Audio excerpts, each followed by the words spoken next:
अस्सलाम वालेकुम। हमारा जो प्रोजेक्ट टॉपिक है वो है hourly energy consumption prediction using linear regression. हम 4 मेंबर्स हैं, myself Iman Noor and my other members are Alina Ilyas, Mahnoor Ali and Amara Sajjad. इसमें हम करेंगे कि आजकल के दौर में एनर्जी कंजप्शन का ना सही प्रिडिक्शन बहुत ज़रूरी है, क्योंकि बिल्डिंग्स और कमर्शियल एरियाज़ में एनर्जी यूजेज कॉन्टीन्यूसली बढ़ रहा है। अब मैनुअल तरीक़ों से हम एनर्जी कंजप्शन का अंदाज़ा नहीं लगा सकते, मतलब मुश्किल होता है लगाना, और इस तरह के एक्यूरेट रिजल्ट भी नहीं आते, जिसकी वजह से एनर्जी वेस्ट होती है और कॉस्ट भी, ऑपरेशनल कॉस्ट जो होती है वो भी इंक्रीज़ हो जाती है। तो इस प्रोजेक्ट में हम मशीन लर्निंग को यूज़ करके ऑरली एनर्जी कंजप्शन प्रिडिक्ट करेंगे। हम रियल वर्ल्ड जो हमारे पास डाटा सेट्स हैं उन पर लीनियर रिग्रेशन अप्लाई करेंगे, जो मतलब मॉडल्स उनके ट्रेन करेंगे, जो हमें जो मुख्तलिफ फैक्टर्स और एनर्जी यूजेज के दरमियान रिलेशनशिप को समझेंगे। We know that linear regression is supervised learning algorithm that predict continuous output. So I'm going to tell you कि इसका इंडस्ट्रियल यूज़ कहाँ है, यानी कि रियल वर्ल्ड में ये कहाँ यूज़ है। सबसे पहले तो यूज़ होता है optimising HVEC lighting and equipment and building energy management system. तो इसमें जो हमारा मेन गोल होता है वो ये है कि एनर्जी हमारी किसी भी खाली रूम में वेस्ट ना हो, मतलब कि जो हमारा सिस्टम है वो at an efficient level work करे। तो सबसे पहले इमेजिन कि कोई वो बिल्डिंग है, लाइक ऑफिस, हॉस्पिटल, कुछ भी। They uses linear regression to optimise the HVAC system of energy consumption system. Actually they use line of best fit, ताकि जो हमारी लाइटनिंग इक्विपमेंट है वो बिल्कुल ऑप्टिमाइज हो जाए। तो इसका फ़ायदा ये होता है कि जो मैनेजर्स हैं वो पहले से ही फालतू एनर्जी को वेस्ट होने से कंट्रोल कर लेते हैं। सेकंड है हमारे पास assist utility companies in demand forecasting and peak load management. तो जो यूटिलिटी कंपनीज होती हैं इनका जो सबसे बड़ा चैलेंज होता है वो पीक लोड मैनेजमेंट होता है। जब किसी ऑफिस की एक ही टाइम पर सारी लाइट्स ऑन हो जाती हैं तो लोड बढ़ जाता है। इन कंपनीज के लिए डिमांड फोरकास्टिंग बहुत ज़रूरी होती है।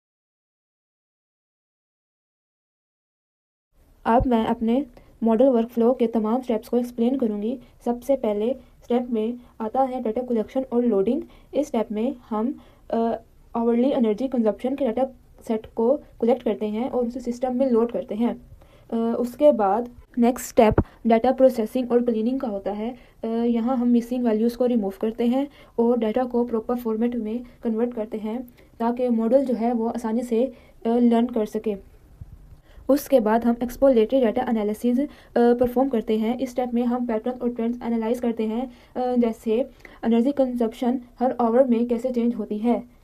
नेक्स्ट हम डाटा को ट्रेनिंग और टेस्टिंग में डिवाइड कर देते हैं। ट्रेनिंग डाटा जो होता है वो ट्रेन करता है मॉडल को, और जो टेस्टिंग डाटा मॉडल की परफॉर्मेंस चेक करता है। इसके बाद हम लीनियर रिग्रेशन मॉडल ट्रेन करते हैं। यहाँ ये मॉडल इनपुट डाटा और एनर्जी कंजप्शन के दरमियान का जो रिलेशनशिप होता है वो उसे लर्न करता है। उसके बाद मॉडल इवैल्यूएशन के लिए हम रूट आर स्केयर और root mean square error matrices use करते हैं, ताकि मॉडल की जो एक्यूरेसी है वो सही से मेजर की जा सके। जो अब हम आखिरी में मॉडल आवरली कंजप्शन प्रेडिक्ट करते हैं और उसके रिज़ल्ट को ग्राफ और विजुअलाइजेशन के ज़रिए शो करवाते हैं।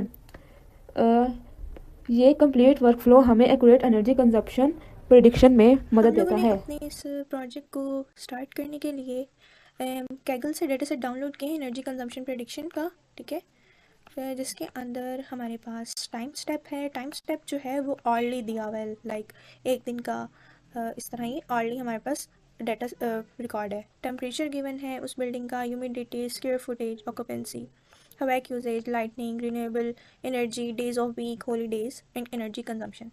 ये जितने हमारे पास गिवन है, ये हम लोग इनको एज अ फीचर ट्रीट करेंगे, और इसको जो है वो हम लोग, क्योंकि हम इसको प्रिडिक्ट कर रहे हैं, तो हम इसको as a dependent variable treat करेंगे।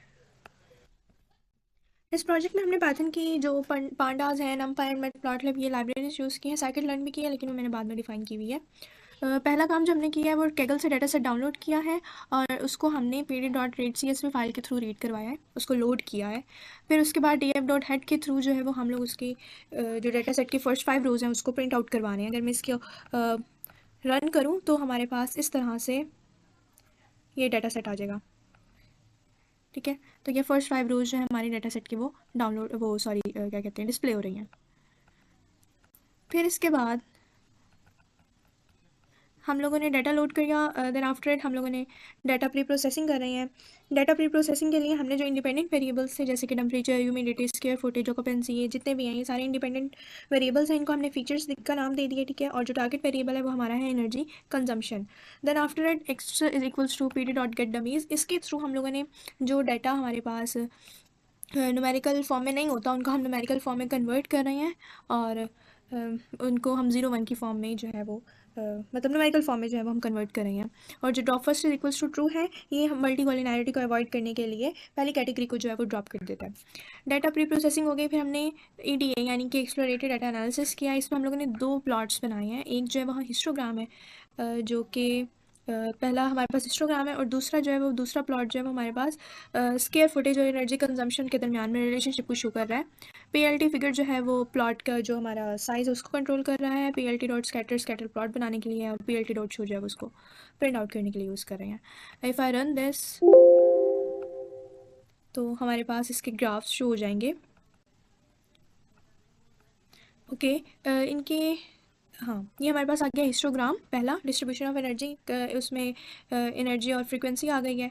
और जो दूसरा है वो हमारे पास स्कैटर प्लॉट बन गया है स्क्वायर फुटेज और एनर्जी के दरमियान में। फिर इसके बाद हमने क्या किया कि जो हमारा डाटा था उसको हमने ट्रेन और टेस्ट के अंदर स्प्लिट कर दिया है विद द रेशो ऑफ 80-20, यानी कि 80% डाटा हमारा ट्रेन करने के लिए यूज़ हो रहा है और 20% डाटा टेस्ट करने के लिए। अब हम लोगों ने साइकिट लर्न लाइब्रेरी से लीनियर रिग्रेशन मॉडल को इंपोर्ट कर लिया। अब क्या हुआ कि हम लोगों ने जो ट्रेनिंग डाटा था उसको हमने मॉडल के अंदर फिट किया, और जो टेस्ट डाटा था उसके थ्रू हम उसको प्रिडिक्ट करवा रहे हैं। अब हम लोगों ने जब एवेलुएशन की MAE, MSc, MR, MSc और R-स्क्वायर मैट्रिक्स के थ्रू, R-स्क्वायर जो है हमारे पास ओवरऑल एक्यूरेसी को शो करता है। तो जब हम लोगों ने इसको किया तो हमारे पास प्रिंट आउट हो गए हैं ये। R-स्क्वायर आया 0.59, मतलब कि ये 59% एक्यूरेट डाटा जो है वो हमारा मॉडल सही से प्रिडिक्ट कर रहा है।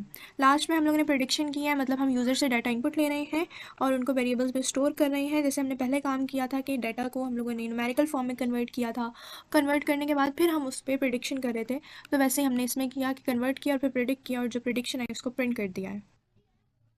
देखिए हम लोगों के पास ये आया कि इंटर टेम्परेचर करना है, ह्यूमिडिटी, स्क्वायर फुटेज, ऑक्यूपेंसी, ये सारी चीज़ें हम लोगों ने बारी बारी इनपुट की, और एंड में उसने हमें बता दिया कि हमारी जो प्रेडिक्टेड एनर्जी कंजम्पशन है वो 80.59 kilowatt per hour. In conclusion our linear regression model achieve R-स्क्वायर score of 59%, which means it explain more than half of the variation in the energy consumption.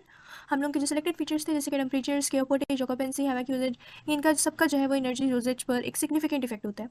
Although जो मॉडल है वो perform reasonably well, and जो accuracy है उसको हम मज़ीद improve कर सकते हैं by using the advance algorithms और इसमें मज़ीद फीचर्स को ऐड करके। Thank you.